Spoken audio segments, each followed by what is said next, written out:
Hello students, today we are going to start the lesson 10, that is circle. Some terms related to circle we already knows, that is we knows the center point by which we are going to draw the circle is center of the circle. Then center of the circle and one of the point on circle, if we are going to join it like AC, then in that case AC is known as radius of circle. Then two points of circle are joined together but the segment is going through the center of the circle, that is C.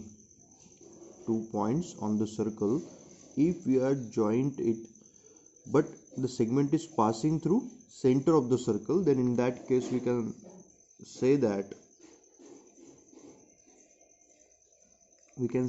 this whole segment is the diameter of the circle. Then same, if two points on the circle joined with each other, then we can also name this by chord. But the difference here is, in case of diameter we have joined opposite points on the circle through center of the circle, but in case of chord the two opposite points are joined directly. It can goes through center, or if it doesn't go through center, no problem with that. So the segment which is joining opposite points on the circle known as chord of the circle. Okay, I hope you understand the things. I am going to repeat once again. C is the center of the circle because by using this we have drawn a circle. Then AC is the radius of circle. Then FB or BF is the diameter of the circle. DE is the chord of the circle. Next thing we are going to study is arc. What is meant by arc? We already knows that if I have drawn a straight line or straight segment, then we are going to say it as a segment or line. Okay, but in case of circle here is no straight path, everything is in curve path. Okay, so in this case we are going to say that AXB is a path which is in curve manner. So in that case AXB is known as arc of the circle. Okay, then the end point of the arc are AB. If we join this AB to the center, then in that case this is a central angle. You already knows that, you have studied that in the 9th standard. So in that case angle AOB is a central angle for the arc AXB. Okay, so by using this central angle we have find an area inside it. In AOB central angle there is some area included in it. That area is known as, or this particular, we can say that this particular plot on the circle is sector of the circle. Okay, means AOB, this whole part is known as sector of the circle. Then as we already studied in upper example that this is the chord of the circle, I named it as PQ. So here PQ is a chord of the circle, and because of this PQ the whole circle is divided into two parts, and these parts are known as segment of the circle. Once again I will repeat it. PQ is a chord of the circle, and chord has divided the whole circle in two parts. Both the parts are known as segment of the circle. Okay, so here in this case I have drawn one sector AOB, but you can see that this sector is dividing whole circle in two parts, and you can observe that this part is smaller and this part is larger. So smaller part of the sector is known as minor sector. We can say it as minor sector, and this bigger part of the sector is known as major sector. Same with segment also, this part is smaller part, so we will going to say it as minor segment, and this is a larger part as compared to this one, that is why it is known as major segment. Okay, so this is all introduction of the topic circle. You should always be known with these facts. Okay, now the new things that we are going to study in this lesson is two new terms. First one is tangent and another one is secant. So what is meant by tangent and what is meant by secant? So I have drawn here two circles. In case of first circle, I have drawn a line which is going through the circle but touching the circle only at one point. What I have said? I have said that if a line is going through circle but touching only one point of the circle, here you can see that PQ is a line going through the circle but touching at only one point, that is point A. So we can say that this PQ is a tangent at A for this circle. Now we are going to understood secant. What is meant by secant? If I have drawn the same line, but in this case the line is going through circle and touching the circle at two different points. In this case there is only one point at which the PQ is touch the circle, but in this case PQ have touched the circle in two different points, that is point A and point B, and that is why we are going to say that the segment or this line PQ is a secant to the circle with point AB. Okay, so I think you have understood both the topic, that is tangent and secant. So tangent means if a line goes through a circle and touching the circle at only one point, and secant means a line is going through the circle and touching the circle at two different points. So now we have come to the theorem, that is theorem 10.1.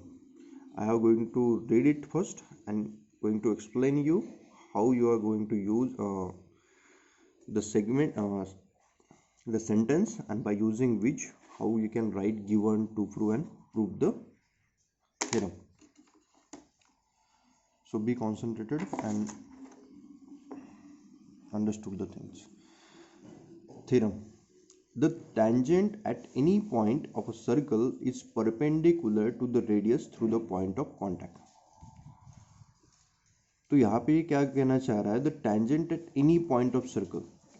आप अगर कभी भी tangent बनाते हो circle की किसी भी point के ऊपर, जैसे यहाँ पे आपको मैंने दिखाया डायग्राम से, ये मेरे पास सर्कल बना हुआ है और यहाँ पे मैंने एक टेंजेंट बनाई, टेंजेंट एक्स वाई, तो उसने जो बोला उसी हिसाब से मैंने डायग्राम बनाई कि कोई भी एक सर्कल के ऊपर एक ही पॉइंट पे टच करने वाला एक टेंजेंट है, तो जो मैंने यहाँ पे बना के दिखा दिया, तो उसने बोला है is perpendicular to the radius through the point of contact. तो उसको ये प्रूव करके दिखाना है कि ये जो रेडियस के साथ इसका एक एंगल बनेगा वो एंगल बनना चाहिए 90 डिग्री का। मतलब आपको प्रूव करना है कि जो OP है वो परपेंडिकुलर है किसके ऊपर, XY के ऊपर, और ये आपको प्रूव करके दिखाना है इस थ्योरम के अंदर।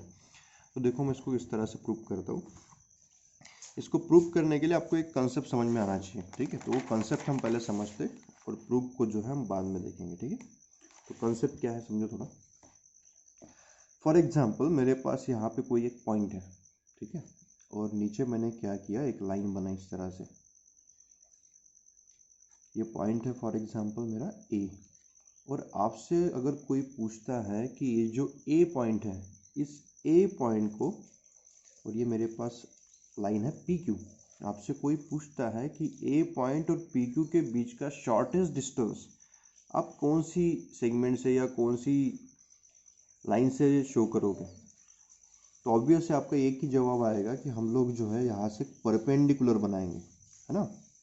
मतलब किसी भी पॉइंट से अपोजिट लाइन या अपोजिट सेगमेंट के बीच का डिस्टेंस अगर आपको शो करना है तो उसके लिए क्या करना होता है, आपको एक परपेंडिकुलर बनाना होता है। जैसे मैंने यहाँ पे AB एक परपेंडिकुलर बनाया, तो ये AB क्या शो करेगा, a b is shortest distance between a and p q. Means यहाँ से आपको एक बात समझ में आई होगी कि कभी भी अगर एक पॉइंट और किसी सेगमेंट के बीच का शॉर्टेस्ट डिस्टेंस हमें शो करना है तो हमेशा हम शो करते by drawing and perpendicular segment.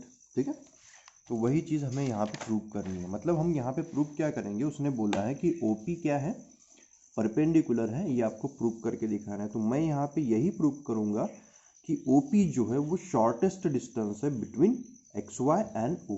क्योंकि अभी हमने देखा अगर ओपी शॉर्टेस्ट डिस्टेंस है एक्स वाई और ओ के बीच में तो वैसे भी वो क्या हो जाएगा, परपेंडिकुलर हो जाएगा, है ना। तो देखो हम कैसे करते हैं।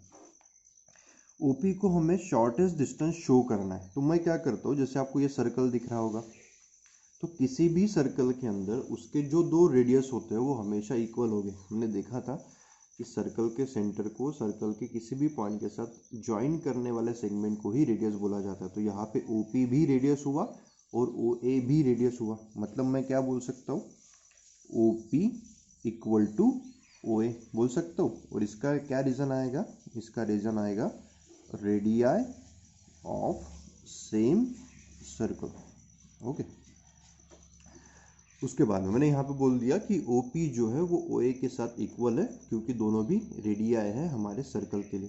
ठीक है, इसको मैं अभी ऐसे लिख लेता हूँ। उसके बाद में आप इस सर्कल के अंदर देख पा रहे होंगे कि OQ एक Q पॉइंट मैंने लिया है इसी XY के ऊपर। तो मैं यहाँ पे क्या बोल सकता हूँ कि जो OQ है वो OQ इस OA से लार्ज होगा। होगा कि नहीं होगा, क्योंकि OA लाइन को एक्सटेंड करने के बाद ही मुझे OQ मिलता है। मतलब OQ तो OA से बड़ा ही होगा ऑब्वियसली, अब यहाँ पे देख भी पा रहे होंगे। तो मैंने वही लिखा है कि OQ is greater than OA। But अभी आपने इसके ऊपर देखा था कि मैंने क्या बोला है, OP और OA दोनों भी इक्वल है।